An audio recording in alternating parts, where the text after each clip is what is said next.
Not bad for a civilian. It's not bad. Only 5 minutes late. Okay, 6 minutes late, whatever the case may be. But it's not that bad. Okay, I'm just saying, not that. It's 5 minutes here and there.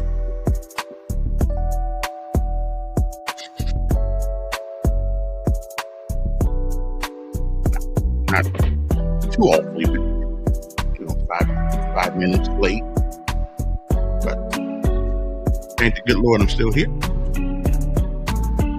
Well, good morning, everybody. Hope this day finds everybody doing well.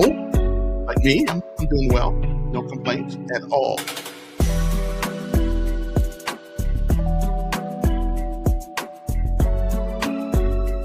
Oh yeah, what a nice piece of music to wake up to you. It's mellow. Anyway, good morning to you. I'm Kevin Elkins, of course, and this is Decisions. Why do we call it that? Because everything we do requires us to make one. And even when we don't make one, well, we just made one. Good morning to you. It is time for our daily bread, something to get our day started in the right way. And that's what I intend to do right now. So, just hang loose there. Hang loose. We got a lot of things to talk about today, if you want to. And if you don't want to, well, I'll still keep talking anyway. Hang loose. We'll be back.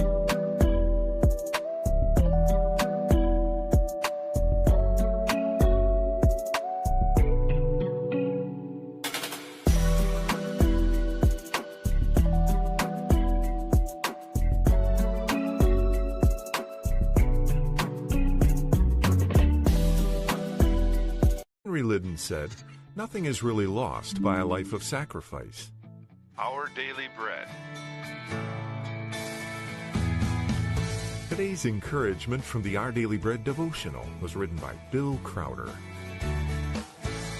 In the midday heat of summer, while traveling in the American South, Bill and his wife stopped for ice cream. On the wall behind the counter, they saw a sign reading, "Absolutely no snowmobiling." The humor worked because it was so unexpected. Sometimes saying the unexpected has the most effect. Think of this in regard to a statement by Jesus. "Whoever finds their life will lose it, and whoever loses their life for my sake will find it."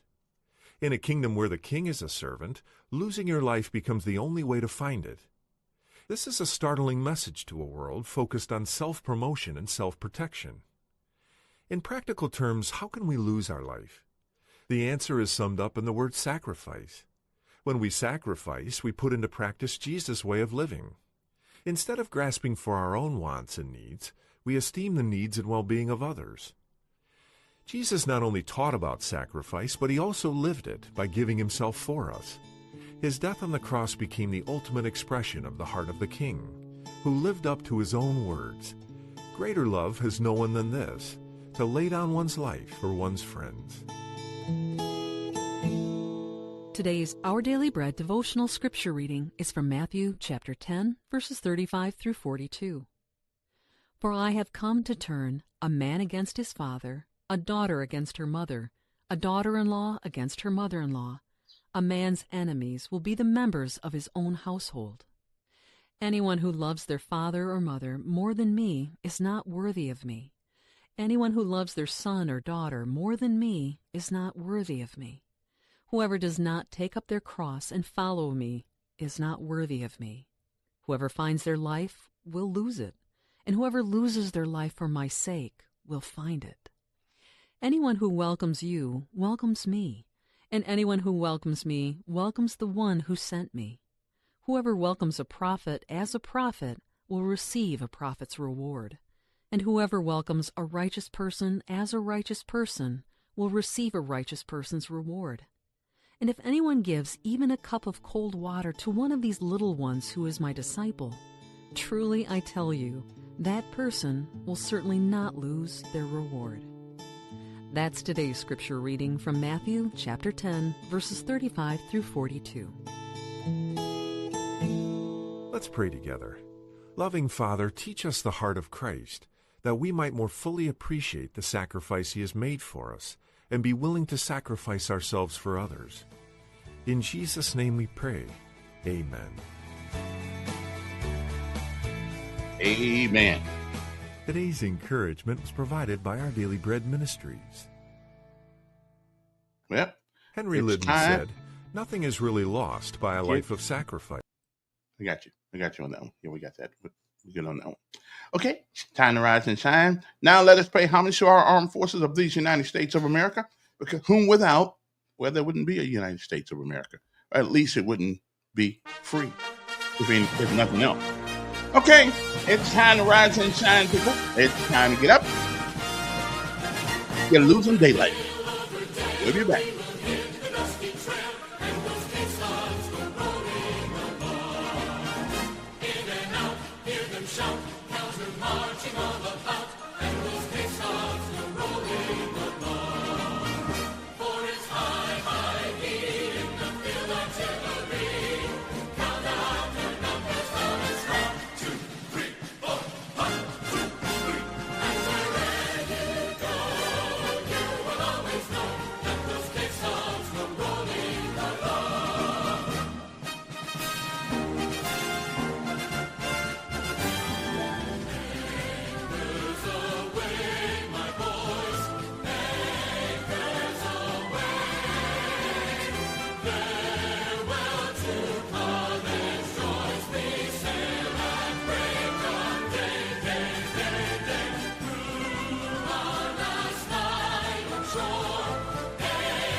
And since this is an Air Force town, we have to pay homage to the United States Air Force, whom without the United States Army, they wouldn't exist.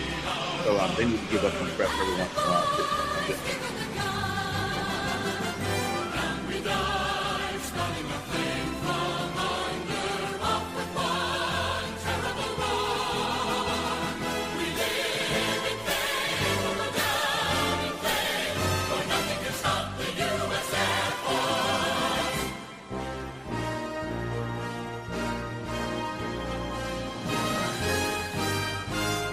And of course, hey, where would we be without the United States Marine Corps? Have I told y'all the story yet about that one? I will. I'll tell you. Good morning, Christine. Up there in wherever you live, in California or North Carolina or Montana, where was that? I know it's somewhere. It's somewhere where it gets cold. Like Montana somewhere. Woo!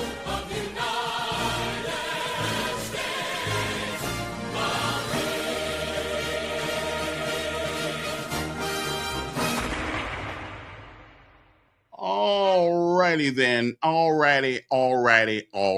Good after. Well, sometimes I just can't remember. One day goes into the other so fast until I can't remember whether one is it's day or night or morning or some days the days just go too fast, don't they? I was thinking the other day, as I was talking to my son in Fort Leonard Wood, I said, I remember putting you on top of a table when we was having dinner. I put him on when we go to restaurants.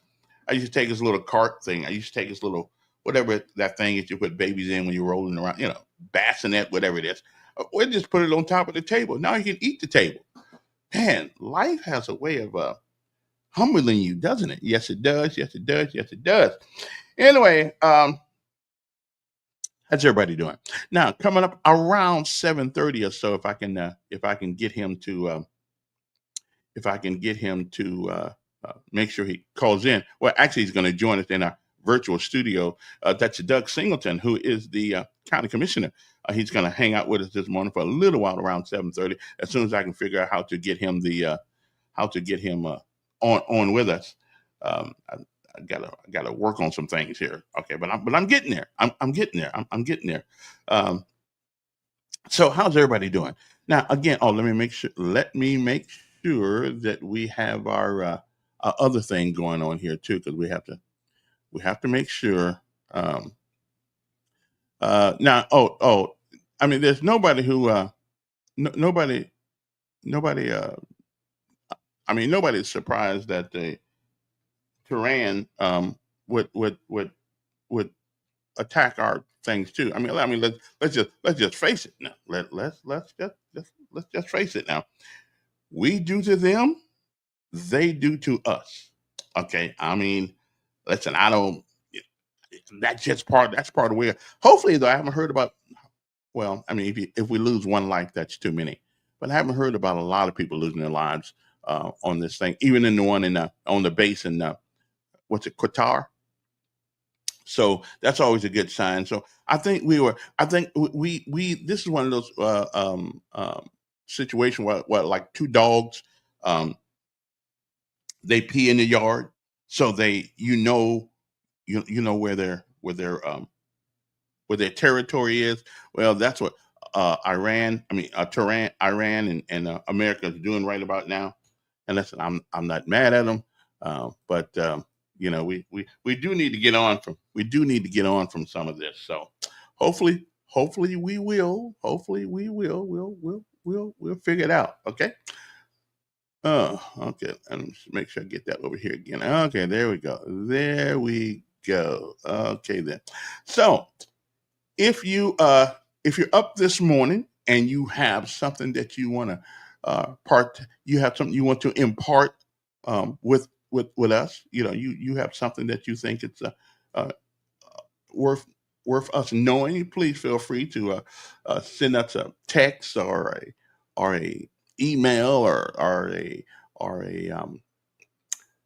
call. We do have a number here, and it's 521 As soon as I figure how to get that on the screen again, I'll make sure I put it up there so you can, you know what's going on. Okay. So that's what we want to do. So I'm trying to get okay. I was late this morning. I was sitting there dreaming about the time I was on the beaches of Honolulu. I was sitting there dreaming about Waikiki and Oahu and Ewa Beach and all those places like that. I was because now personally I don't want to go back over there. I mean, I don't mind going as a tourist, but I don't think they can show me too much I haven't already seen over there. I think I've seen everything. But for some reason, it was on my mind today, in my dreaming thing last night, and I don't know where it came from, but okay, so maybe it's the hot weather over here or something like that. Maybe that's what it is. So again, I was dreaming. I was late. I woke up a little late, but this is not really the military anymore. So I don't really. If I get a little late here and there, then it's no big deal. We've had the most interesting conversations lately about violence in Montgomery, and it's still going on, and it's not. And Montgomery's not the only city. Montgomery's not the only city that has violence. A lot of cities have violence, but and I'm gonna have to get the mayor on too because we got to talk to him because you know what has changed the temperature of Montgomery since I've been here since 1991, and I will admit to you that it's probably worse now than it has ever been when it comes to the street. The question is why now. And here's a few months ago, there was a guy in town, and he had a YouTube channel, And he came to Montgomery and talked to the people who are out there perpetrating all of this stuff that's going on. I mean, he was and what everybody was wondering, how come the police cannot go back to that film and use people's own words against them, and somehow, um, somehow stop some of this. I mean, they were on YouTube. They were bragging about it. They were telling everything that was being done. So how can the Montgomery, and I don't know if there's a constitutional issue there, but anything you put out there in the public eye can be used by the public. And they, they felt, let me put it this way, they felt so assured of themselves that they go on film and say all the things that they were doing, and they didn't feel any recompense was coming. They just didn't care, I guess. I mean, I can't tell you. But why can't the police? Why can't the police? Go down there, go look at that film, and look at some of these people. Now the question is, though, and again, here's the question: what has brought this about? Honestly, what has brought all of this carnage about in our city? What I mean, now yesterday, the chief Gray Bowles, whatever his name is, he him and the mayor got together one more time and told us they got some new procedures. Um, they're going to put some new procedures in place. Okay, that's what they said they're going to do, which I'm good with that. I mean that's cool. I don't have a problem with that at all. Um, but I thought a couple of years ago when we came up with the Office of Violence Prevention for $250,000 a year budget, that was going to do it. No. Then we signed I believe we signed a contract with somebody called Live Free. Um, I believe it was a couple of $1 million. It's not working. It's not. Matter of fact, it's hard to live free when you have desperados running the streets of Montgomery. It's hard to live free. It just is. But all of these, and then I did some research on Live Free and some of the places that they are, and they're not really doing much better than what we're doing here. So I don't know why the mayor thought that for some reason that having spending more money when this has got nothing to do with money. As a matter of fact, I keep saying what we need in this city, and this is just me, is a city is a city recreational hall that you pay to belong to, $5 a month, whatever the case may be, because people don't appreciate things unless they pay for them. Okay, you give somebody a brand new car, it'll probably be in the shop like more than it is because you don't have to take care of it. Okay, so what we need, and this is just me, is a gym that the city runs, and the participants in the gym, you'd have one part of the gym, it would be educational. You would put tutoring for free. All you got to do is show up over there. One part would be sports. You could play basketball, whatever the case may be, whatever you want to be, what kind of activities you want to do. One would be crafts, if and technology. Okay, so we got sports, we got learning going on, and we got technology. And the city would do. But here's the caveat: you don't get to come to it for free.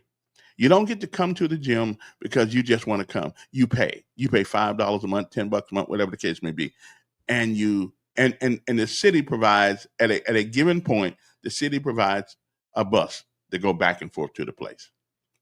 Because one of the things that I always hear people saying, kids in this city, well, there's nothing to do. Well, actually, there's a lot of things to do in Montgomery. Now, we're going to talk to Doug Singelton probably around 7:30 or so to 7:26 already. But I gotta send him this thing here. So, all right. I got to send Doug a message here so he can. We're going to make sure that he gets in here. So how's everybody doing? All right, I need a combo check here to make sure my phone is working. So I don't want anybody to make sure we yeah,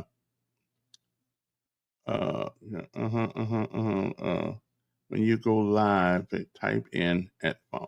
Oh, okay, I'll do that. I'll do that later on. All right, good. So there's still a lot of things about this Facebook thing and this thing here. I'm still trying to learn.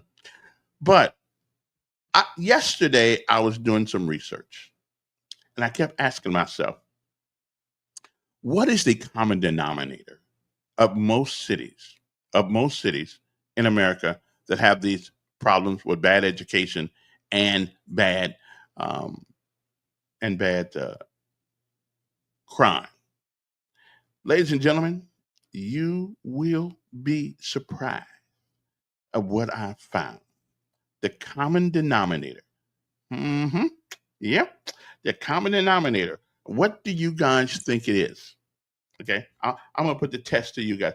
What do you think the common denominator in most cities in this country where you had a not so great educational system and you have high crime?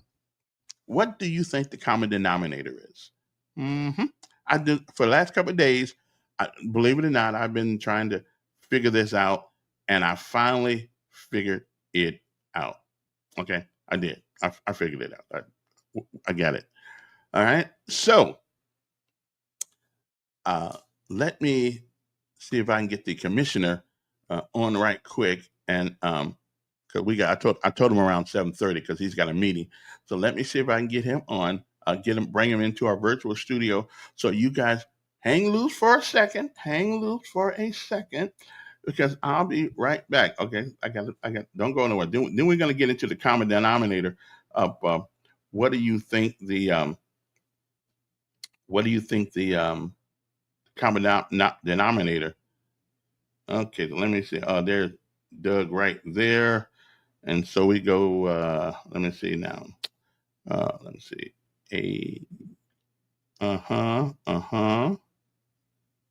Mm-hmm. Okay, then let me make sure I get this thing right. Okay. D-I-D-E. Mm-hmm. I got you. I'll be right with you guys in a second. I should have had this already, but I didn't. All right, then. I got to get this right. So then we get on to some great conversations here. Because, okay. All right, let me see if I can get this together here. ELKINS. Okay, so there we go. All right, there he goes. So Doug, if you're out there, I just text you the link. So just take care of that. Okay, we good. Anyway, come on. So the common denominator of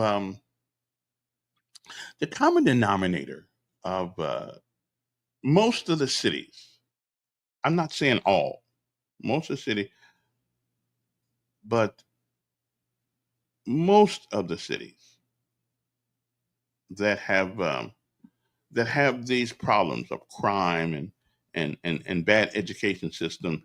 And again, listen, I don't. I think I got my own. I have my own theory behind this thing. But most of the cities in this country that are just ravaged with crime and bad education systems. What I tell you what, I'm gonna ask you guys, what do you think the common denominator is? Mm-hmm. Yeah, wait, I'm waiting. Somebody write it on the finger. What do you believe what all of these cities have in common? Most of them have in common. And when I say most of them, I mean absolutely most of them. Okay. I mean 90% of them have this one particular thing in common. Does anybody know what that is? When you figure that out, you call me. Okay. Okay. Lack of support from no. No. That's not. I mean, that may be part of the equation, but that's not the big deal. The big deal is there's something else, and I think most people who are somewhat socially adept, socially and not inept, people who follow the social trends of our culture, uh, they know the answer. They do. They know the answer. Okay. Now, if you think you have that answer, 521 not 2963, because there is a denominator here, and it is a common denominator. And as I've done my research the last couple of days, it's obvious that there's something wrong with these particular cities and the rationale behind what's going on. And Montgomery is the same way. Now, I'm not blaming a person. I'm not blaming a person for it, but there is some thought, I believe, that has gone into Meemaw. Meemaw has got a 4,200 bed prison out in Elmore County that they built. I don't know if they're done with it or not. You don't build a 4,200 bed prison unless you're pretty sure that you got somebody to put in it. You don't build a prison that big in little old Elmore County unless you think you're gonna put a whole lot of people in it. Okay, and I don't really know if prison is really doing what it was supposed to do. It doesn't make they call it the Department of Corrections. I don't know what they're trying to correct, but okay, I don't think it's working either. So so come on, you guys know what the common denominator is. You know what it is. I mean, I think you know what it is anyway. Okay, you know what it is. Okay. Now, there will be those out there that will tell you that I am wrong. Well, they can say I'm wrong all they want to, but the facts speak for themselves. Okay? The facts speak for themselves, and I have it on good authority. I have it on I can produce the research, um and so why is it what is the common denominator in all of these um, places where crime and education sucks? Okay. hmm and there's a political twinge to this, but I'm gonna just go ahead and tell you. Okay. Some people are not gonna like lack of parenting skills. That is part of the problem. But when did we start when did we start this this parenting matrix? When did we start with when did that all start? Okay, because I mean, like mommy said, I'll knock the black off you. That's what she's telling me. Okay, so that's a lot of knocking. But when did all this begin, and who began it? Okay, well here is the problem. And I know there are going to be people who say that it's not really the problem, but it is. It is. It's not, and it's not a particular. It's a mindset. Okay, but I'm gonna tell you what. And I did this. Chicago, Philadelphia, New York, and a few other places have reported having the highest homicide rates in America. Okay, and not only them, uh, there are there are 20 cities with the highest crime rates in America. And he said there's no discernible difference in average murder, rape, or aggravated assault rates based on this particular affiliation that I'm going to tell you about. But I can tell you that, well, I hate to do it this way um, because when I do this, it is going to um, sort of. I don't mean to put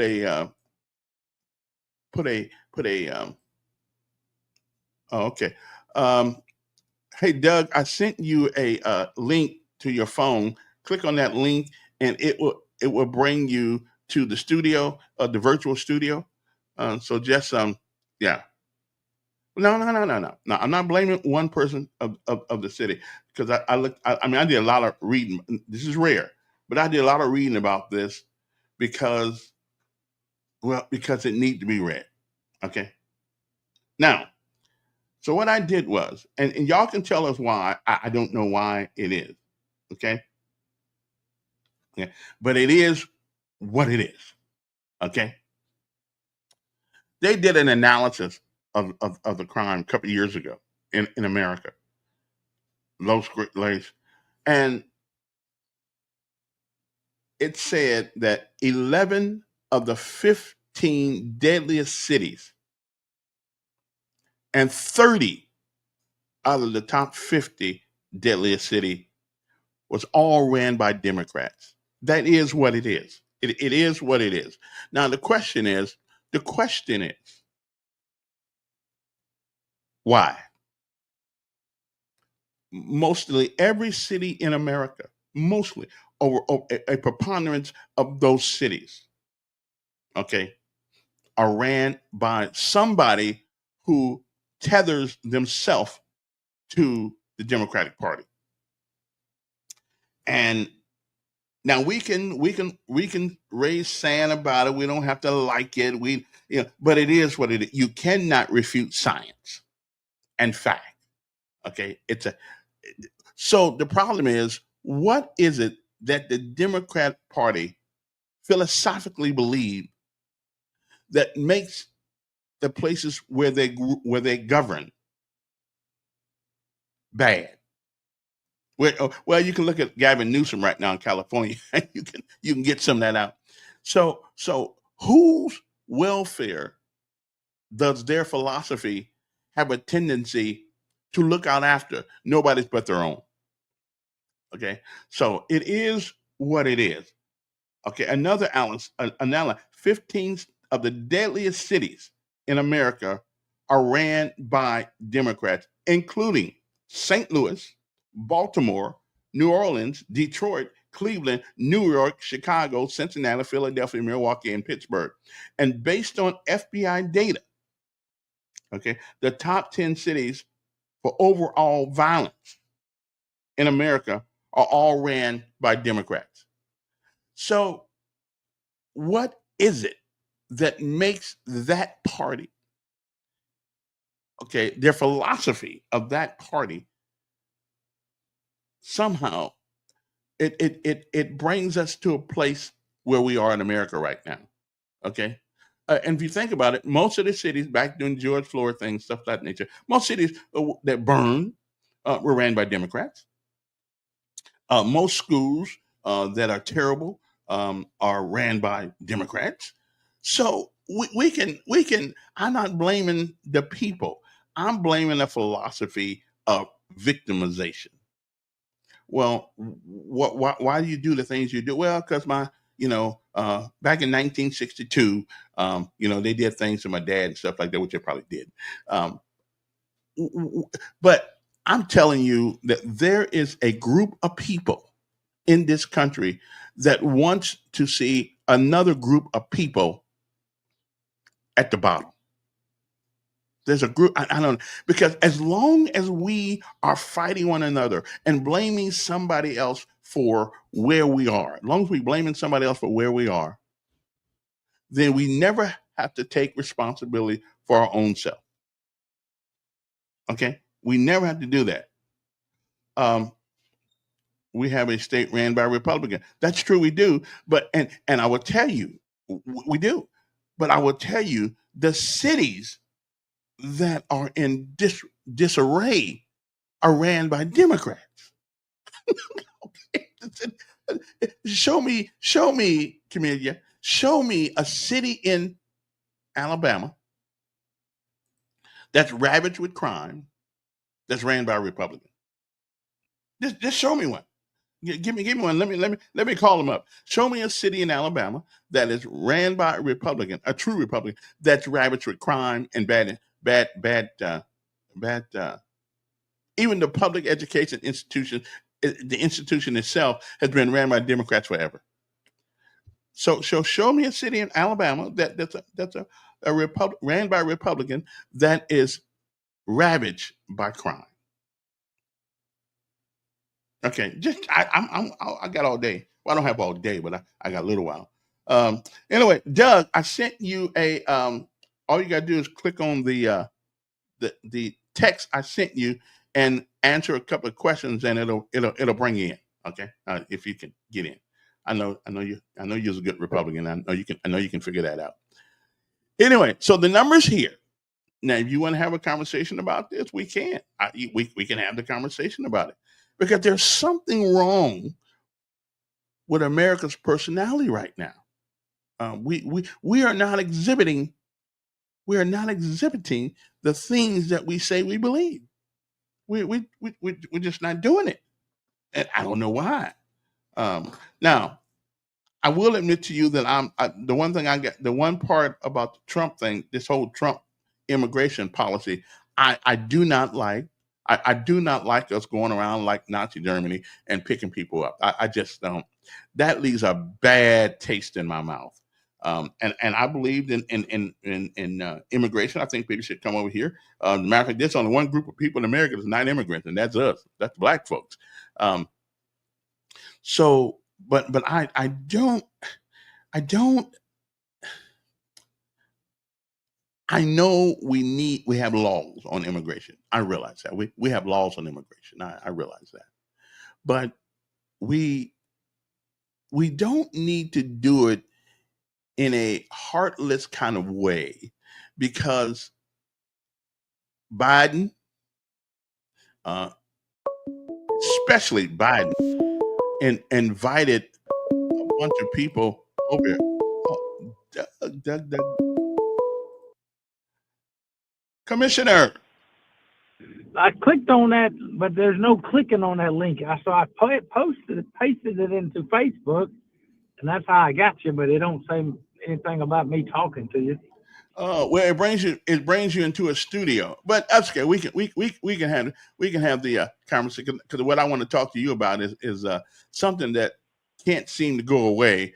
You know, I think you and Elton Dean were one of the two people who pretty much supported the Whitewater Park.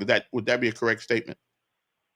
Well, it was really Elton. Right. It took me a while to jump on board, but it's kind of like now it's I use the analogy that your teenage daughter comes home pregnant and baby's on the way. You may not like the situation, you may not like the father, but the baby's coming, and you don't have any other option. So you got to deal with baby's on the way. You better love that baby. That's your grandbaby. So that's Yeah. what we're doing. So. Well, I never have seen so many people raise so much hell about something that potentially is really good for this city. Well, I mean, Kevin, Yeah. it's the same people. They raise hell. The same people that say, well, there's nothing to do in Montgomery. We have nothing to do. Nothing ever comes to Montgomery. No, Montgomery never does anything bold. Huntsville's got this. Mobile's got that. And it's the same people that do that. And they're going to be negative. And that's just where some people are. I mean, they want to sit around and they get happiness and hoping that they're right and something turns out bad instead of, it's kind of like saying, well, I didn't vote for Trump or I didn't vote for Biden, so I want them to fail. I want them to be, I did not vote for Joe Biden, but when Joe Biden was the president of the United States, I pulled for Joe Biden. I supported him. I wanted him to be the best president we ever had because my future, my kids' future, my investments, my life is dependent on who sits in that Oval Office.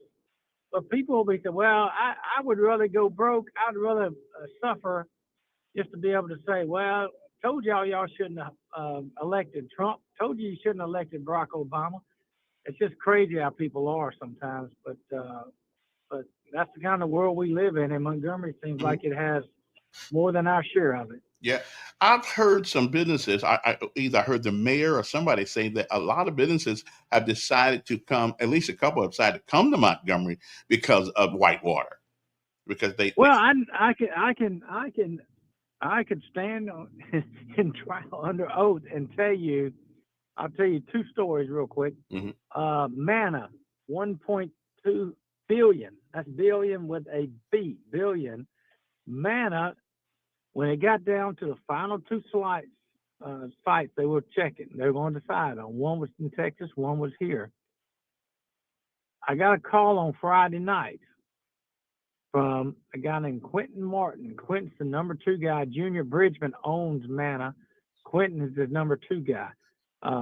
Unfortunately, Junior died about 2 months ago speaking at a boys club banquet.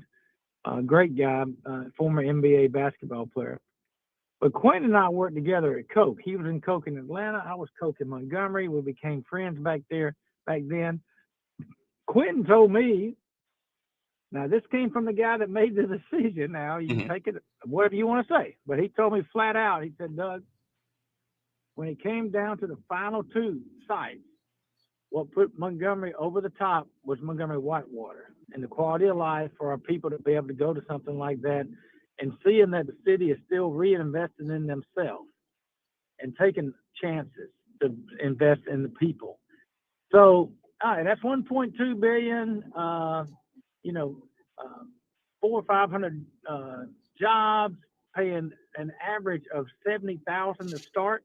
I mean, okay. If nothing else ever happens with Whitewater, it basically pays for itself right there. The second one, you heard of a company called Meta. Yeah. Now, Microsoft. I'm not going to sit here and say Meta came to Montgomery, Alabama because of Whitewater. Companies relocated in Montgomery, Alabama for a number of reasons. One, we have 2 interstates that cross. Number 2, the foresight of our people before Doug Singelton got on the commission. This was many years ago. The Henry Fulmers, the John Knights, the Richard Hannon, the Alvin Holmes, people that had the foresight to say, let's go out to West Montgomery and let's develop these cow pastures out there and put infrastructure in, electrical, water, sewage, gas, all of this stuff. Let's go ahead and invest in that and put that out there. And at some point, the people will come. Well, we're sitting under shade of trees that we didn't plant. Meta, I met with Meta twice, well, actually 3 times. All 3 times we met at Whitewater. That's where they wanted to go. We went out there when there was nothing but dirt and dust, and tractors were breaking ground. We went back out there the next time they came, and you saw the building starting to go up and the channel starting to be built. The third time is when we announced the grand opening. We had the grand opening on July the 8th of 2023. All 3 times, the leadership of Meta, the only place they wanted to go when they came to Montgomery and meet was at Montgomery Whitewater, even when there was nothing but dirt out there. So I think I'm comfortable in saying, hey, it probably made a difference. The third reason is that companies come to Montgomery, Alabama, and the state of Alabama is because of the incentives that have been provided by Governor Ivey. Greg Canfield first, Department of Congress, now Ellen McNair's in that role. But the great incentives that the state of Alabama gives to recruit these companies to come to Montgomery, Alabama, we owe an unbelievable debt of gratitude to the governor's office, especially for Meta. City, county, we put nothing in the Meta, not a dime. They didn't ask. The state took that lead. The state made that happen. And then, on Whitewater, I'm not going to say it's going to keep Maxwell Air Force Base here, Mm-hmm. but it sure is a lot more attractive when 1.25 million people drive down Maxwell Boulevard every year. Many of them going to Maxwell Air Force Base. Many of them are leaders in our military from across the country. They don't see a homeless Salvation Army on the right-hand blighted property. They see a beautiful whitewater park that their families now, when they come, they can walk their dogs, they can push the stroller, they can walk to our park, they can enjoy that. If it does nothing else but helps us keep the missions of Maxwell, the missions are the key. Do people say, "Well, Maxwell ain't never going to move away from here"? Well, that's what they said in Selma, Craig Field, many years ago. But no, I don't think Maxwell ever moved. They got too much infrastructure there. But I do know they would move their mission, and the mission is what brings the people here. Maxwell Air Force Base is our #1 employer in Montgomery County. $2 to $4 billion economic impact, depending on what year it is and who's doing the research. Regardless, huge. If we lost Maxwell Air Force Base, again, I'm not going to say Whitewater's going to keep them here. It helps. Go talk to the leadership in Maxwell, talk to the journalists, talk to the families. Just had an event last week at the zoo. We honored Military Appreciation Day. And talking to all the people out there, all I heard from them is how much we love going out to Whitewater. And then, the last thing is quality of life. Again, people got nothing that we have nothing to do in Montgomery. Now you got something to do. Well, it costs too much. It don't cost nothing to walk through that gate. You can walk through that gate, go out there, walk around, enjoy the water, sit back. If you want to buy your favorite beverage, buy a favorite beverage and just sit there and watch the water and enjoy your afternoon. It costs nothing. We have free concerts out there. It costs you nothing. Hopefully you'll eat something or maybe drink something, but you don't have to. So everybody said, it costs too much. Now, if you want to participate in the water activities, the zip lines, rope climbs, trails, biking, yeah, that costs money because we have to staff that stuff. Right. But, So have Kevin, you you and I are on the same page. right? Have we all you hear is negative. have we failed to properly market it? Which is why people don't really understand the indirect good things about it being that. Listen, I'm tired. The only time you hear about Montgomery, Alabama, is the KKK or what happened back in '60. Those things did happen. We don't want to forget about them. We don't ever want to go back there again. But it's nice to have a plethora of things that people come here to see, not just to linger. I mean, misery makes money in Montgomery. Okay. Well, Kevin, I wish we could market it better, but market it, so now you go back there, everybody says, well, they're losing money. They're not making any money. Well, if you spend more money on marketing, that's an expense. Of course, you could argue if you invest in marketing, it's going to get the revenues up. But I will say this, and all the people out there, and there was an article came out in, I think, some 1816, 1819, I don't know. I don't read 1819, whatever. I really never heard of them before, but something came out there yesterday, and the guy was talking about things that happened, 2 or 3 years ago, and said they haven't made a profit yet. Well, I would tell that guy, if you will come to me today and say, Doug, I've got a business that is going to turn a profit in 2 years, and you can guarantee me that, I'll scrounge up every nickel I can find, and I'll find investors, and we'll go do that. No business makes money, especially this huge, in 2 years. And then on top of that, let's just say it never makes a profit at all. Based on what it's done to help us economic impact, based on the relationship with Maxwell, based on quality of life, do we close everything in Montgomery that don't make money? So let's start listing them off. The Montgomery Zoo needs to be closed. It's not making money. Alabama Shakespeare Festival. How about the museum? It's not making money. So why aren't we keeping those things? How about our parks? Let's just close our parks. I mean, we having to cut. The city has to maintain them. Costs money. Nobody pays a dime to go to a park. So let's cut all the parks off. How about all the baseball and softball programs for the youth here in Montgomery? None of them make money. None of them make a profit. They're a cost to government. Let's close all those down. That's what you keep hearing, Kevin, and it's just I'm just so amazed at sometimes of the ignorance. But a lot of people are not happy until they're unhappy, and unfortunately, we have a more than our share of that here in Montgomery, Alabama. And I told somebody the other day that was complaining to me about everything in Montgomery, and I'm like, I'm so sorry. Did you get sentenced to Montgomery, Alabama? How many more years you got on your sentence? You can leave. And we've had a lot of people leave. We don't want people to leave, but we need people to rally around what's good in Montgomery and quit just focusing on everything bad. And most of the people complain about Whitewater, they've never even been. Yeah, they have no idea. That's true. I know the other day at the city council meeting, we were balking. Some of the folks were balking at $500K annual funding for agreement for Whitewater Park, but we didn't have any problem signing I guess a letter to give money to live free. Yeah, Kevin, I'm a results person. End of the day, what matters to me is on the scoreboard. In football, it's great that we played hard. We played good. We played hard. We still got beat. End of the day, the scoreboard is all that matters. I'm hoping that this money that we put into Live Free, city and the county both voted to. Do you know how much money? Do you know how much money the county put into that one? Yeah, it was $3.5 million between the city and the county. Okay, and so we want 1.75 million. So 1.75 million apiece, city and the county. Right. And I hope and pray the program's going to be great. Yeah, right. I really don't. Honestly, I'm probably ignorant on it because I really don't understand what. I know there's been some rallies. I know there's been some signs. I know there's been some different things that I don't know about. But I hear you.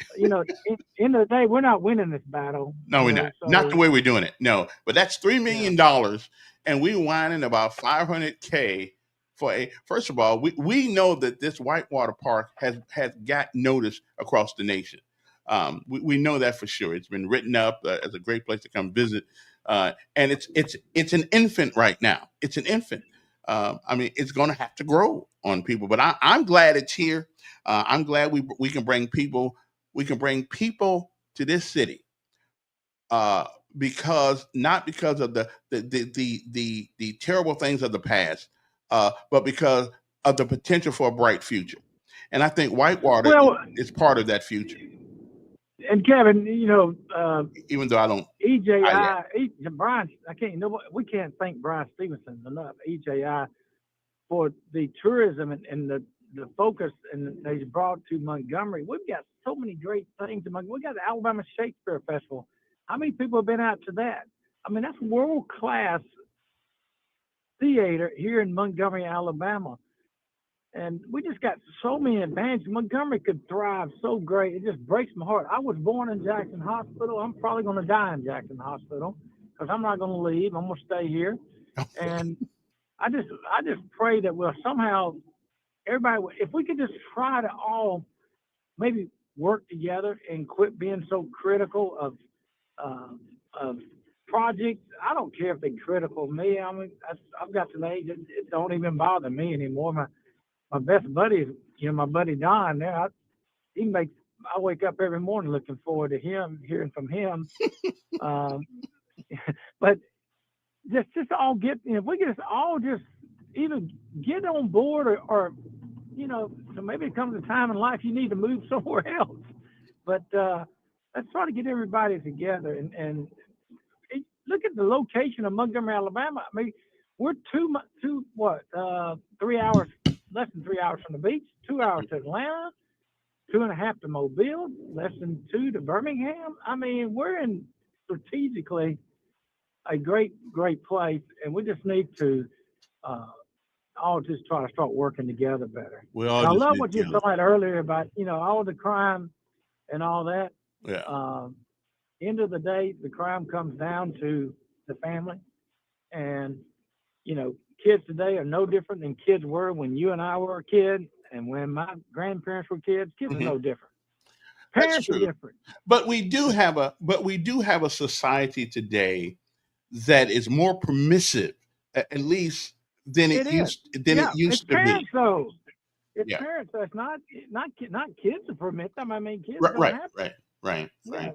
it's the parents, and people, are having babies just to have babies, and there's no real men, and there's not as many real men in this world. I mean, anybody can be a sperm donor, Yeah. but who wants to be a father? And so until we get that part under control, because you got babies having babies now, and that's where kind of the root of the family is what's really killing us. Yeah.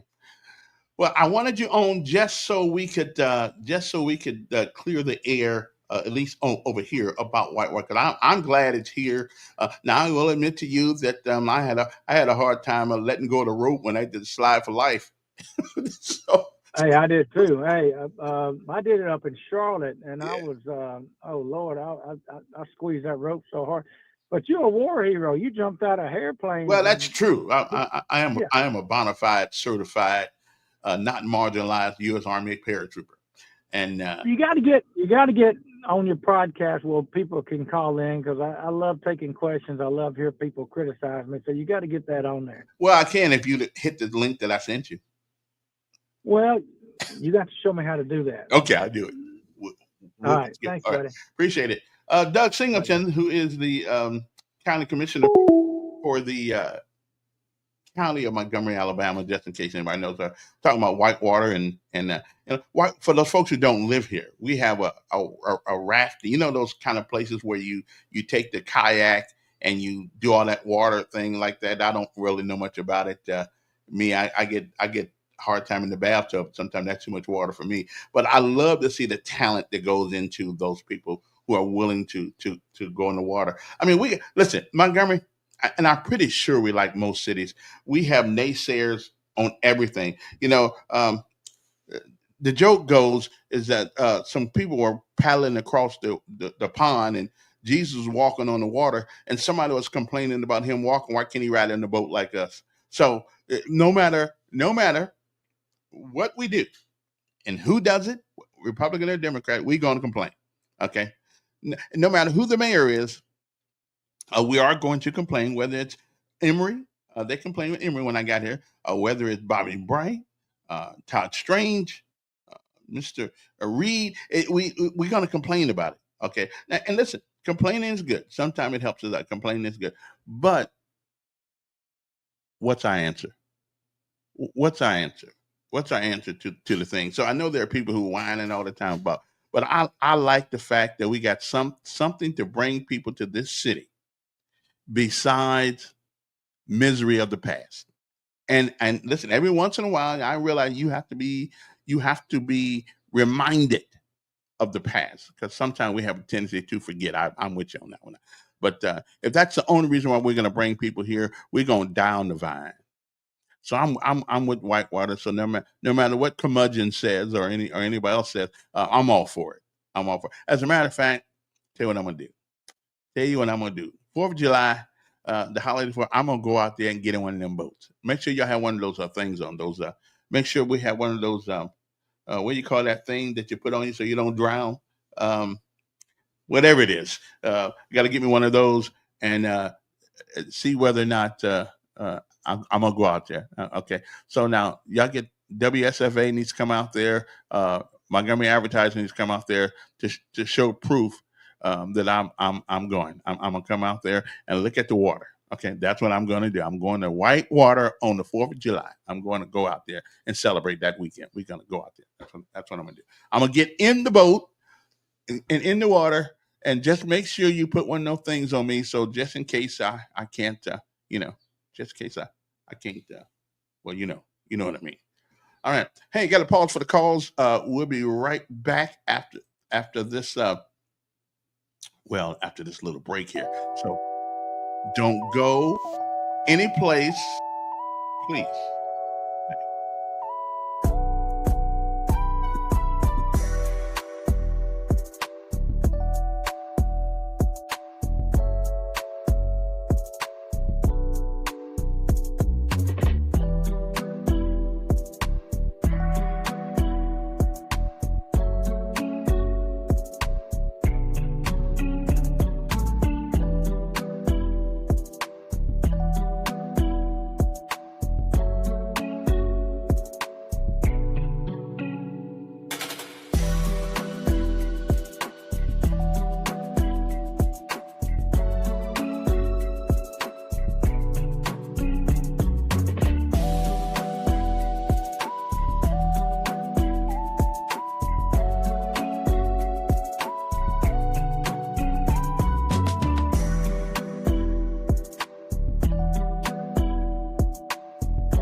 Okay, we're back. Good evening.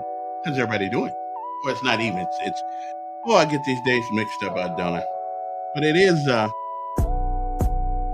ironic that the city and county of Montgomery, gave this organization called Live Free $1.7 million.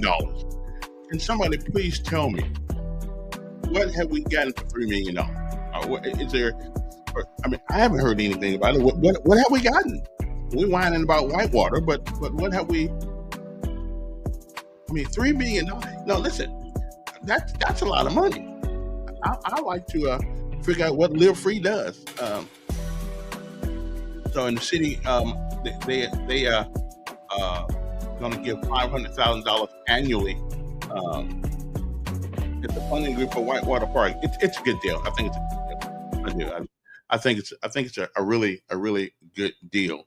And I don't even like water that much. But well, I do like water. But after living in Honolulu for 5 years, it's kind of difficult to appreciate just little bitty water. I mean, when you live on the Pacific Ocean, literally live on the Pacific Ocean, right on in Honolulu, it's just the water is blue, it's nice, and I didn't really that crazy about that water. But we're gonna talk about because I don't really know what.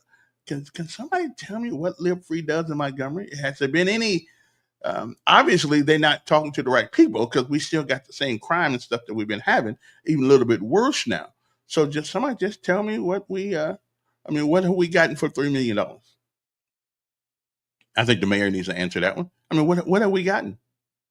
I mean, really, Live Free. Well, I don't think people are feeling too free right now. But anyway, good evening, good morning to everybody. Hope this day finds you well. It's absolutely the sun is bright, the sky. If you woke up this morning, you was on the wake up list, which means it's a pretty good thing. So no matter what, I always tell people, there's no such thing as a bad day. There are only days where things happen bad, but the day itself is still a good day. So you can and remember this: it can always be worse. I know. Even when you're at your lowest, there's somebody lower than you. So don't be whining and complaining about it. Just let us just deal with today, okay? Just deal with today. Let me see. You don't have to hear about it because you don't. What's it? You don't have to hear about it because well, what good is a meeting? Seriously, for $3 million, I ought to be able to hear about some of the things just through the normal transmission of messages, or TV or radio or some. I mean, $3 million. I mean, what are we getting for it? I mean, obviously they're I, I mean, I don't know. Let me see what Live Free is because I just don't get it. That money, I mean, for that kind of money, for $1.7 million, we could have funded. We could fund some 501c3s here, and do I would think a stupendous job if they had access to that kind of money. Okay. I mean, local, nothing beats local. Okay. And what is Live Free? Let me see. Live Free or Die Hard. Let's see. Live Free. Let's see. Nonprofit. RO. Okay. Let me see. Where do they do? Join Live Free in building safe and equitable communities. I love that word. That equitable. See, when I see that word in there, then that means they're going to pretend that they're going to equalize everything for everybody. Okay, I'm just their community Live Free USA. They say donate to end gun violence and mass incarceration. Okay. Again, I just want to know what they've done. We do this work for thousands of community-based organizations, faith leaders, and directly impacted leaders and movement passengers throughout the country. We believe that by investing in those closest to the pain and helping to build a new system of public safety, we can truly bring peace to our cities. And again, I just want to know what they've done. What have we gotten for $3 million? Okay, it's kind of like Black Lives Matter. What we found out about Black Lives Matter is that the people who got paid out of Black Lives Matter, they bought mansions. Okay, they bought mansions in Los Angeles and a couple other places. I'm just asking the question: what have we gotten? Okay, so I Live Free USA. That's what it says. It's a verified organization. I think they're out of Oakland, California. This is right. So what have we gotten? What have we gotten, Mr. Mayor? What have we gotten out of this? What has Live Free given us? Is there a Live Free building where they do tutoring? Is there a Live Free counseling center where people who've lost loved ones can go and talk? I mean, what is there? Is there a Live Free place that if your child or somebody is killed or your somebody dies of violence, will they help you in all manner of ways? What does Live Free do? $3 million for the city and the county, $1.7 million per. What have we got for it? As a matter of fact, since the money was going to them, I haven't heard much about them. But I'm not saying, listen, I'm not saying that they don't do anything. My question is, what have they done? What has Live Free done? And we whine about giving money to Whitewater. We see Whitewater. We know what it does. We know what it does. It's out there for people who want to participate in whitewater rafting, or at least whatever you call it, whatever that. I don't know if that's rafting or not, but I do know they go kayaking. So in America, we give lots of money to organizations who seem to have a good message. Reading is again. Give me something to read about Live Free and what they've done for the city of Montgomery. That's all I'm asking. That's $3 million. What have they? I mean, I'm telling you, if we gave local nonprofits money, we could do a better job with $3 million than or $1.7, $3 million in the county city than they can. They don't know us. And I say us because I've been here 34 years. I'm one of us now. So they can't. They don't know us. Their businesses in Chicago and St. Louis and places like that. I just want to know what they've done. What have they? Do they have any programs in Montgomery that we can go look at, that we can read about? That's all I want to know. And again, I don't know everything. I haven't been every place. I don't know everything. But is there a place where Live Free has done anything to change the paradigm of Montgomery? $3 million is not change. That's lots of money. So all I want to know is tell me what they've done. Because I'm going to get on them like we get on Whitewater. Well, have they done a great job marketing? They may be doing something. I mean, I don't know. They may be doing something. But can somebody tell me what it is? What have they done? I don't know. But anyway, the numbers here, just in case you want. I mean, is anybody out there that familiar with Live Free? Okay, since the city council wants to raise sand about $500,000, well, you guys are you didn't raise sand about that $1.7 million. I imagine somebody may have, but not that I know of. So, what has Live Free done? It's called Live Free USA. Okay. So I guess I got my answer. Okay. Oh, you don't try to hear about it because you don't do meetings. Well, again, I do read and I look at the newspapers and I go online. I look at things. So there ought to be news about this that I can go look up and see what people are doing. For $3 million, there ought to be some place where I could find out what they're doing in Montgomery. So what are they doing in Montgomery? I just want to know what programs has Live Free come up with in Montgomery, Alabama, or the county, or what? I just want to know. Are we counseling? Do we got a do we got a little football thing going on? For the kids, because a good friend of mine, Andre Howard. They have these kids out there in the summertime, and they playing football and talking to them and doing all kinds of things. Uh, I mean, just tell me what they're doing, Camila. What are they doing? That's all I want to know. Somebody for $3 million, somebody should know what's going on. I mean, I think somebody should know. But it's going to be another one of those like Black Lives Matter. The verbiage sounds good. Oh, because Black Lives Matter. Okay, yeah, that sounds good. That really. Listen, I agree with them. Black lives, white lives, Indian lives, Mexican. Everybody's life matters. Okay, so I'm just trying to figure out, what they are doing. That's all I want to know. What are they doing?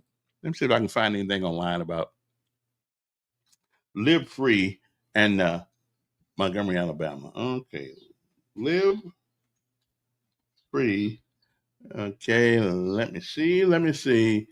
And Montgomery, Alabama. Okay. Okay, let me see. Let me see. Uh, Together We Rise Public Safety Initiative. That's Live for You as a conducts a training for frontline staff. When did this come out? When did this article come out? This article came out. I can't find a date on here, but 2024, January the 28th, 2024.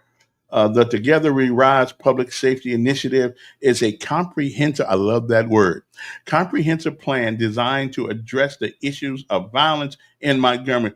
Ooh, we failed on that one, Alabama. It builds on existing efforts and introduces new strategies to foster a safer and more resilient community. Ooh, lost that one too. This web page provides an overview of the initiative. Okay, okay. Community engagement, building trust and collaboration with residents throughout neighborhood initiatives, community forums, violence prevention. Ooh, we lost that one too. Implementing evidence based programs to address the root causes of violence, such as poverty, lack of opportunity, and mental health issues. Okay. Police reform. Oh, that's what we need to do. We got to have some police first. Uh, Promoting transparency, accountability, and community oriented policing practices. You see, our problem in America, we give all this money to people. They come before the city council, and we never really think much else about it. We never really think of, okay. I mean, all this stuff sounds good. I mean, it sounds good. Data driven approach, using data to identify trends of hotspots to risk factors to inform targeted interventions. Now that sounds good. That really does. That sounds really good. Again, $3 million. So tell me what they have accomplished in a year and a half. I mean, what do we got here? Okay, so it sounds good. Okay, it sounds good. And we do this all the time in politics in America. We come before the city council, we come before the Congress, we come before the county commission. We come up with some grandiose ideologies, some grandiose ideas, and then it dies on the vine. But the money is still the same. Again, $3 million going to local. Now, if we're going to give somebody $3 million, let's give it to the local folks so they can re-put that money back into our community. And I would imagine too. I mean, I know that QB Ray and QB Ray and a few other people out there, they're always involved. They're always involved in the community. I know they live here. So why in the world do we want to give somebody money that lives in St. Louis or California, a place like? Why do we want to do that? And to think that they have our best interest at heart, they don't know us. That's like having the Koreans or the Chinese coming over here as policemen. They don't care nothing about us because they're not us. So when they go and beat you upside the head, then you're gonna say, well, okay, and we might well bring the UN. Anyway, that's just something. I'm just wondering, what has the Live Free people done in Montgomery, Alabama? that fulfills their mission statement. Okay, $3 million, about $1.7 million from the county and the rest from the city. So, and again, if there's been something done, then I like the mayor to come on here and tell us. So somebody tell me what's been done. Okay, I mean, we give the money. That's a lot of money to give to somebody, not to see much for it. I mean, our crooks around here are so tough that they go on YouTube with reporters and tell us how bad they are, and they don't really um, think anything's going to happen because nothing does. So I'm just asking the question. So anybody knows anything about Live Free? $3 million from the county and the city of Montgomery. Anybody know anything they've done? Anything? Okay. Except now they got some good literature. They do have some good literature. They got some good. They sound like they are the creme de la creme of organization. I mean, I'm looking at this equitable treatment. Ooh, I like that word, equitable. I mean, that's a hell of a word. That's that's a hell of, that's a hell of a word. Okay, we like that. Okay, community engagement. We like that. Building trust and collaboration with residents through neighborhood initiative. So, can somebody tell me one initiative that Live Free has done has put together in Montgomery? I'm not saying they haven't, but is anybody can tell me why? Again, I don't know why. If all the nonprofits of Montgomery had went down there and said we need $3 million to make a difference, local people, local people, you think they would have got it?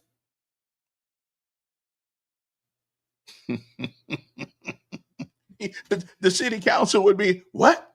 What? What? So we rather give it to somebody because they're from someplace else. Okay, someplace else. Let me call one of my city council people up here. Let me see now. Where's he at? I want to know, has anybody seen anything done? And it's what I said when they first gave that money out. Okay. Okay. All right then. So I'm just saying. Uh, Let me see. Get rid of that right there. Okay, Cheryl, I appreciate you letting me know that. Yeah, I didn't realize that. I'm going to we're going to take care of that one. Okay, so there we go. But so I'm just wondering if anybody knows anything about Live Free and what they've actually done. That's all I'm wondering. Just okay. Maybe one of our city councilmen can come on and tell us, what they have. Has anything happened because of them? Okay, and we whine about Whitewater, giving them $500,000. Mm, okay. See, and one of the things about who giving money to people who don't live here, um, there's really no accountability to the city of Montgomery because we don't know really when the money leaves here going down the freeway up 85, over to 65 or wherever they're going to Nashville. We don't. Once we write that check, pretty much it's a done deal. So I'll tell I'm asking. So while y'all whining about giving money to Whitewater, you didn't whine too much about giving $3 million to an organization that up until this day right now, I don't know what they have done. What initiative have they put together? I mean, listen, I will say one thing about them though. They actually put forth a good presentation. They do. They put forth a great presentation about the things they want to do. Kind of like Black Lives Matter. Yeah, they put forth a great presentation. They did. They did do that until we found out that they were taking the money and enriching themselves. Good morning, Mary. All the way down in California. You can come back to Alabama anytime you want to, because California's crazy. Okay. I mean, California's great. You got a governor that's nuts. Don't have he walks around like what a roach got sprayed raid on him, like he don't know what the hell he's doing. So yeah, you come on back to Alabama. One thing I say about Governor Ivy, she may not be the best governor in the history of America, but she hasn't really messed much up. So that's good. Okay.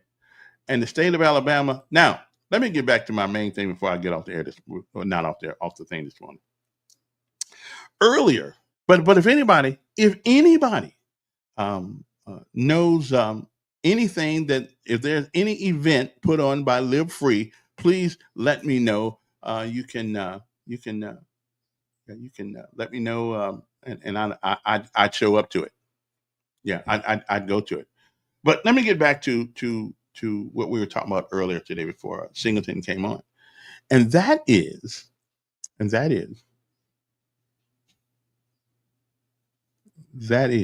why is it that most cities in America that are that are losing their kids' education and lives are ran by Democrats?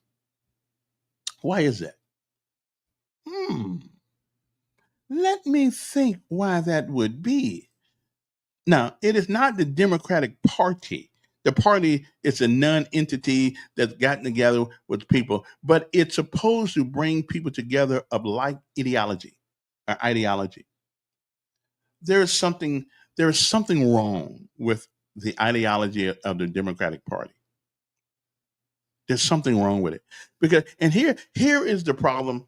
Here's one of the problems that the Democratic Party has a problem with. They treat people as a group rather than an individual. And anytime you take the group, you're going to lose somebody in between there. You're going to lose people if you look at people as part of a group and rather than an individual. And I think that's the distinct difference between the Republican Party and the Democratic Party. That is the distinct difference, because you treat all of us, just because we belong to a certain segment of our population or our society, you treat us all the same. Okay, and that's what the Democrats do. That's why when the former president Biden told a black guy, what's that guy's name, Charlemagne the God, whatever his name is, that if you don't vote for me, you're not black. And he really meant it. Because all black people belong to the same group, and therefore they should all vote the same. Okay, that's the way that party, that's the likeness of mind that most of those people who run those parties do. But again, the parties are not for the regular people. They're for the people who join them. Okay, those parties are not for you and I. They're just not for us. But again, if you don't vote for me, you're not black. Now, what an insult to people. But I'm gonna give him a break because he may not know what he was talking about at that particular time. Okay, so why is it that most schools that are failing, most schools, most crime are cities ran by Democrats? It is what it is. It is what it is. We need to change. We need to change the mentality of some of our folks. Okay. But anyway, anybody disagree with that? You feel free to give me a call. I can live with that. What's my number again? It's something on there. But anyway, feel free to give a brother a call, because I can live with that. Okay. Let me see what else is going on here. Okay. So crime and politics. So part of the reason why we have such crime is because we put too many people together of like minds, and most of them are Democrats. They're all now Republicans still too. But I got to tell you something. I'd rather you steal in the suites than steal in the streets, because when you steal in the streets, you steal from me. The suites, my money in the bank, it's insured. So if somebody steal my money out of the bank, I'll just get some more from those guys. But I'd rather have the sweet thief than the street thief. Okay. That's what I'd rather have. Let them steal my money out of the bank. I don't care. Okay, because they did that a couple of times already, but I got the money back, so no problem. But if they had came in the house and got the money, well, I wouldn't have got the money back. I'd have just been up the creek. Okay. So anyway, the numbers here are 521-2963. If anybody disagrees with me, feel free to give me a call. I mean, I'm a nice guy. I don't. I will. I will. I'll listen to you. So anyway, moving right along. Again, for the 20 cities with the highest crime rates, there is no discernible difference in the average of murder, rape, or aggravated assault rates based on mayoral party affiliation. However, the studies have shown that these cities that are ran predominantly by Democrats with the high crime rates, they're exactly that. Okay? I mean, numbers and rankings, of course, can fluctuate. Okay? And some cities may experience a sudden increase or decrease in crime, depending on the economy, depending on, all kinds of things. Let's just say tornado came through. Well, then you're gonna have a break in crime because everybody's trying to survive. Okay. Now, getting back to my last thing, MPD changes procedures after difficult crime weekend in Montgomery. Montgomery, Alabama experienced a violent weekend this past weekend with multiple shootings, including one resulting in the death of a 13-year-old child. Police Chief James Graybold announced stricter measures to address the rise in crime. Okay, that sounds like one of those live free things. Changes include increased police presence. So why didn't we have increased police presence to begin with? Targeted traffic enforcement and expanded use of technology like facial recognition and drones. Well, why haven't we been using that? First of all, though, you need people, and I'm not going to blame the police department for not having enough people. But are we really saying that nobody wants to be a police department anymore? Have we done our due diligence to go over to our high school? Well, now since going to a high school, they can't carry guns at age 20. But we got a military base here. We got a bunch of guys who ETS or PCS, well not PCS, but to retire or just get out. And you make the base pay, something wrong when the base pay is $50,000 a year and we can't get anybody to fill the job. Now, me personally, I thought about going down there, but I'm probably too old to be a police person anyway, although I'd be nice. But think about this for a second. $50,000 to start. And you can't. So why is that? Why is that? 50 grand a year and we can't seem to get people to fill the job? Why is that? There's got to be a reason. I mean, being a policeman is one of the most noble professions besides being a soldier in our society. Okay? So I don't know. Described as a difficult weekend. Oh, you're right. I got you. Montgomery Police Department has announced new, stricter operational methods in order to crack down on crime. And every time we have a bunch of crime, then we hear this, and then we go back to what we were doing. Over the weekend, which is June the 20th, several events that threatened public safety occurred. A 13-year-old girl, of course, was shot and killed. A woman was injured in a shooting on Friday on Birmingham Highway, and a shooting incident happened downtown Saturday night that resulted in no injuries, but did strike two buildings and damage a vehicle.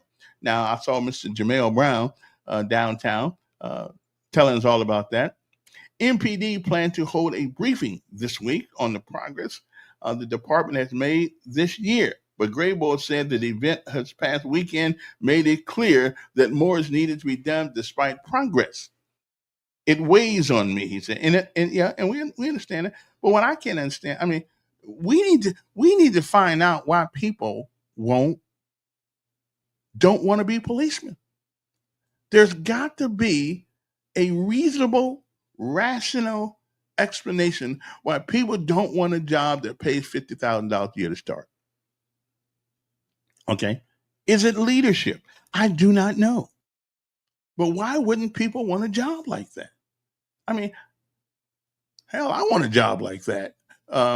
Maybe I'll go down there and I don't know if I can make it through 16 weeks of police school.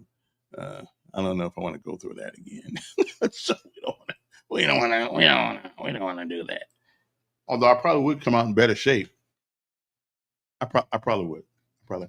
So what is? Let me see. What is the salary of a policeman in Montgomery, Alabama? Somebody told me last night that it is $50,000. I didn't think it was that much. I thought it was 38,000. No, no, no. It starts at $55,168 and goes to 78,000. 656. And honestly, and you get 49. And guess what? To even go through the academy training, you start off at $45,000. As a sworn officer, the Montgomery Police Department offers overtime, and so you can actually make up. You can actually make what? You can actually make $150,000. Okay. I don't know. I may have to think about looking into that job. I may have to do that. Woo, man, that's some pretty good money. Okay, it runs about $29 an hour. Okay, with top earners making around $76,000 per year. But with overtime, you can make a lot more money. Okay, so and right now these policemen are probably getting a whole lot of overtime because they don't have enough people. But the question is, why is it that people don't want to be policemen? Now, I did talk to my son about he's in the reserves right now. He said he'd come back, he'd think about it. Okay, well, I mean, I can't make him do it, but I talked to him. It's an honorable job. It's a good job. I don't know why he wouldn't want to do it. I don't know. But we'll see. We shall see. I try to get him to go to the sheriff department or something like that. But anyway, that's one. So we need to figure out what our problems are. We actually need to figure out what why it is that we cannot get people. We cannot get people to want to be policemen. There's got to be a reason. We got people. Huntsville, Alabama, highest paying cities for police officers near Montgomery. Huntsville is 74,000. Tuscaloosa is 66,000. Alabaster, Alabama is 64,000. Mobile is 59,000, and Decatur, Alabama is $58,000. So either way it goes, it's not that. It's to start. It's just not that. It sounds like me a good job. I mean, I don't know about the job, but the money that you get to do the job, that's pretty good. That's pretty good paycheck for somebody. And Montgomery is, I think we're the lowest on the thing. Now, what I'm looking at right now is I got it from Indeed.com, and of course they got $44,474 a year, but I think they make more than that. So they may get some of that wrong. But anyway, entry level police officer, 63,000. Wow. Anyway, I don't know why we cannot get people. Anybody got any idea? Anybody got any idea why we can't get people? When kids were coming up, back when I was coming up, everybody wanted to be a policeman or be a fireman. Okay. Now we have a hard time getting people to do either or. And I just wonder, why is that? Why is that? Anybody know why? Somebody's got to know why. I think I know why.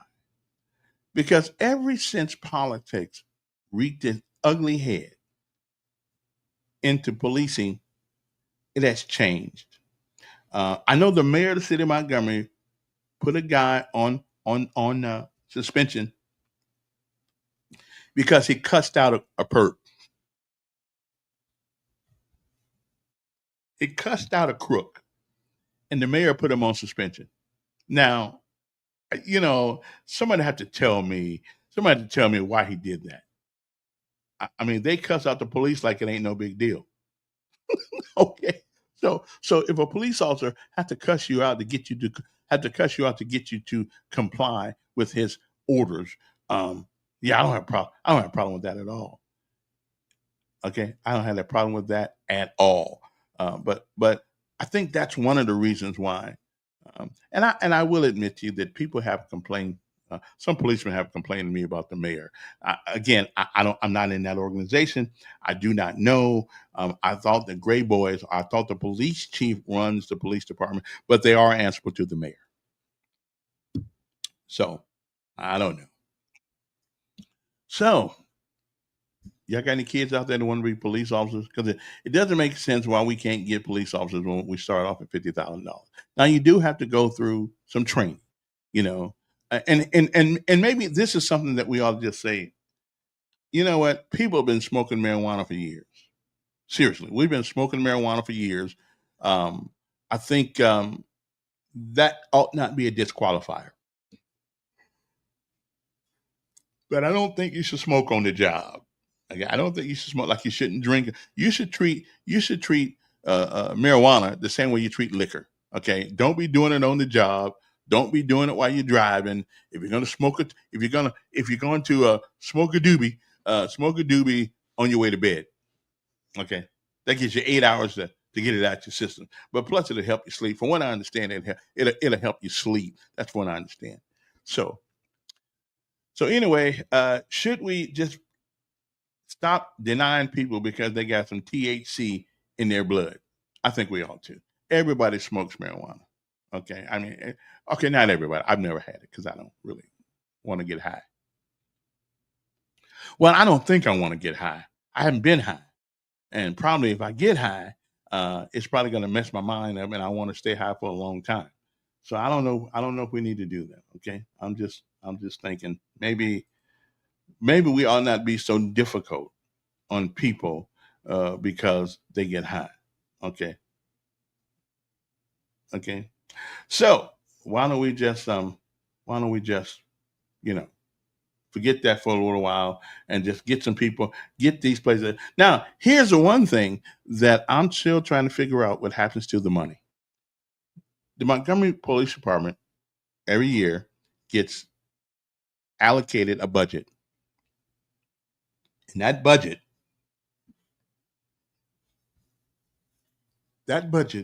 is based on a full complement of police officers.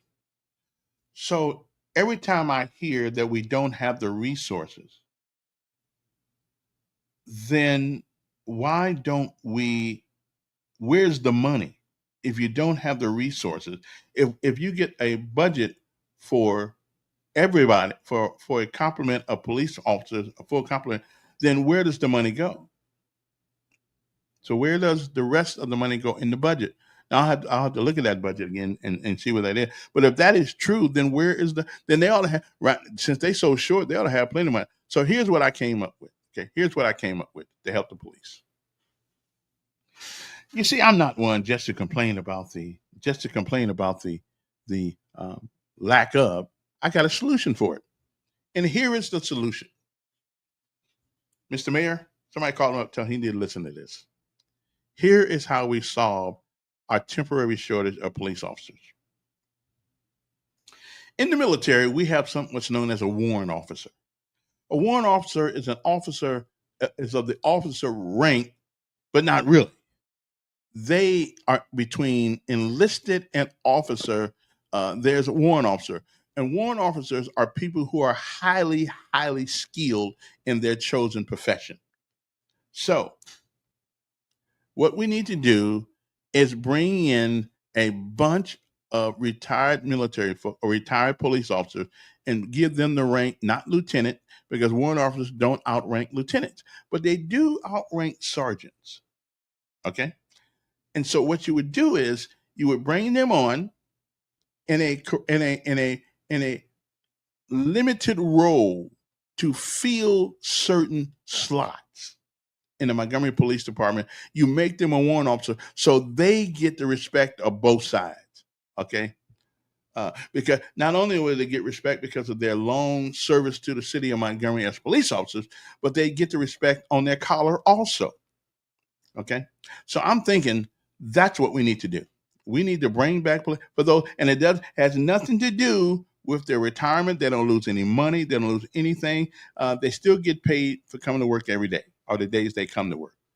I think that's a pretty good plan. But you give them the rank of warrant officer. I don't know what we would call them in the police department. I think that's a great idea. Anyway, that's a hell of an idea, as a matter of fact. So why don't we do that? Because I would imagine there are some people right now who are now no longer in the police department who who like to work a little bit here and there. You know, they don't want to work no overtime and all that stuff. But a lot of them like to work a little bit, and so make them a warrant officer. They wear a little silver bar, which means they're not an officer, but they're not a sergeant either. So they're there for the most part. They are there to lend a hand. Okay, to lend a hand on patrol, to lend a hand on apprehensions, to lend a hand on all these other kind of things. They already been post certified. They already know the job. Until we can get somebody to fill these slots that can't seem to be filled by anybody. So make them warrant officers. What a great, I mean, that's that, and therefore they don't feel as though they got to listen to people who are less time and grade than they have, less time and experience they have, and the people would understand. The young officers would understand that they're here to help you.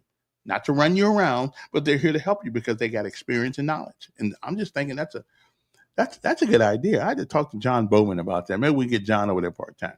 Okay, the members of Hope Inspired Ministries. Another thing too, if you are a person who knows a person that needs a job, that's having a tough time, that's for some reason just can't seem to get it together. I belong to an organization called Hope Inspired Ministries. I'm on the board anyway. Hope Inspired Ministries, and what they do is, let me make sure I'm gonna get you the number here because it is a fantastic organization.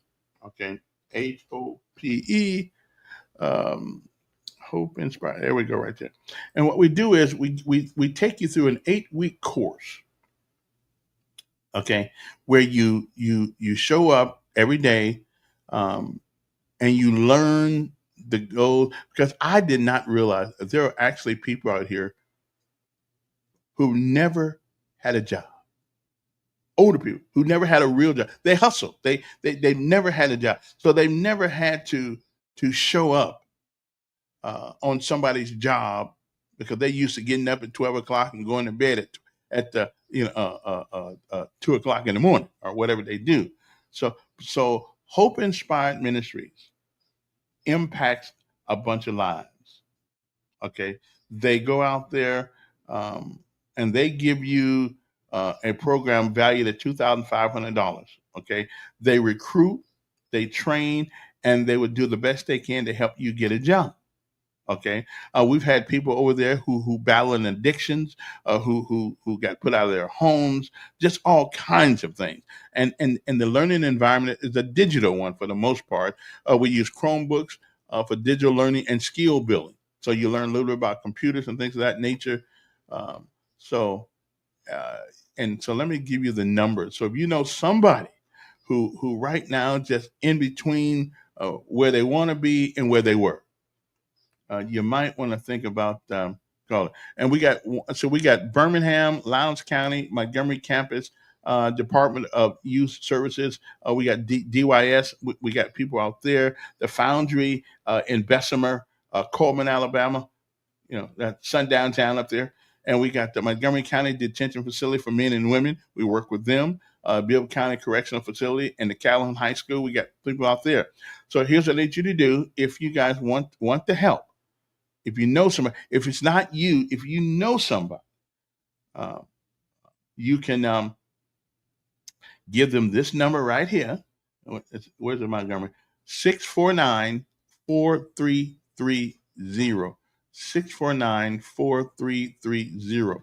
And the office for Hope Inspired Ministries is located on Coliseum Boulevard. Okay, Coliseum Boulevard. Let me see if I can show you this on the thing here because my mind ain't what it used to be sometimes. Okay, where did it go? Where did it go? Where did it go? Okay, right here.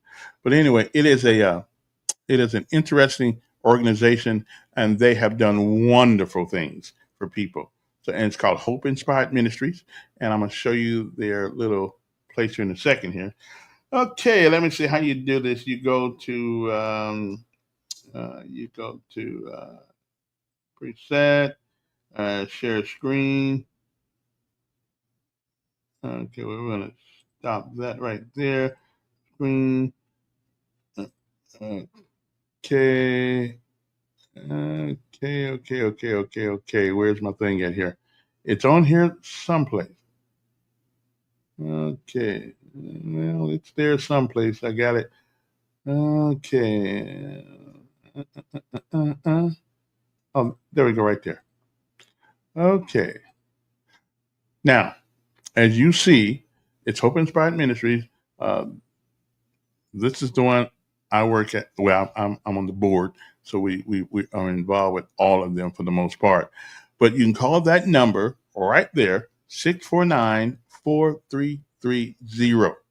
And if you know some people who are just having a rough time getting a job, because life sometimes,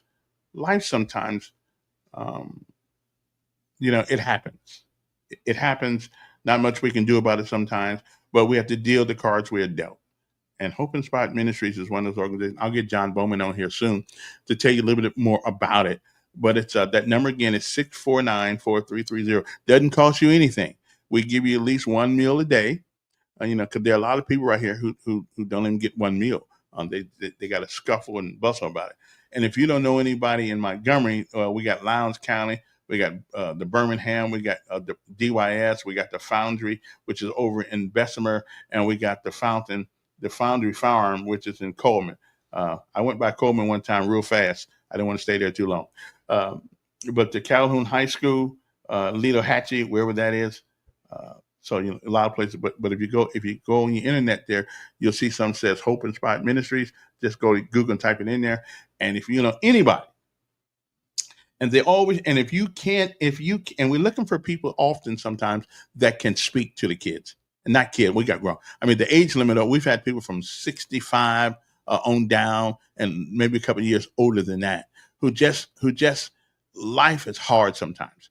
And we need you to come over there and speak to some of the kids sometimes. So if you call not kids, but speak to the people, because sometimes when you get way down, you think you're the only person in the whole wide world that's going through that, but you're not.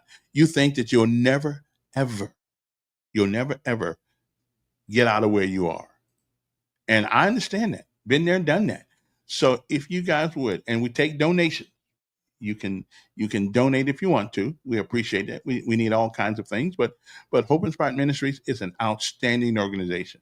I mean, it's one of the organizations I know, 501c3s, that actually makes a difference. They go out in the street, they find people, and they bring you in.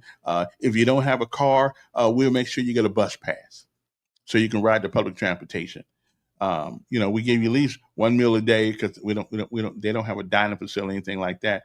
And we're always looking for somebody to feed for one. You give us a day of the month that you can donate a meal. You can either bring the meal or bring the money for the meal. Either way it goes, because some of these people, that's the only meal they have. The only meal they got is what Hope Inspired Ministries gives them. And again, I tell people, you never know where you find yourself. You never know where you might find yourself in this life. You just don't know. And so, whatever you do, if you can give us a call and tell them you heard me talk about them on the podcast, I will appreciate it. 649-4330. 649-4330 is the number. And we surely will appreciate it if you guys give us a call. If you live in Lowndes County, 548 Hope, Birmingham, 202-6305, area code 205. Anyway, but you can go to Hope Inspired Ministries and you can find it, because that's the organization I've been on. And we have a function every year called Hope Heals, and that's where we raise money and things of that nature. But these people make a difference. All I do is sit on the board and go to meetings, believe it or not. But I don't get down there and do the work. I help when I can, but the people there at Hope Inspired Ministries on Coliseum Boulevard. You need to go by there and thank them, say hi to them anyway, for doing such an outstanding job of helping people help themselves. Okay, it's not a place where you get pity. No, you get training, and you get ways to get your life back on track. Okay, so Hope Inspired Ministries, 649-4330. 649-4330. Please go see them, give them a hand. If nothing else, if you don't have money for a meal, they like you to come talk to them. You can call that number and talk to somebody there, and you can come give them a speech, or just tell them what it was like for you. Tell them that you was in the same place that some of them are. Okay, it ain't where you are, it's where you're going. Okay. So Hope Inspired Ministries, again, that number is 649-4330. 649-4330. Okay. So, gotta go. Time is up. Appreciate you guys, tuning in. But Hope Inspired Ministries, give them a call. 649-4330. Have a great day. It's a great day to be alive. It's better to be on top of the ground than under it, right? I'm with you. See ya.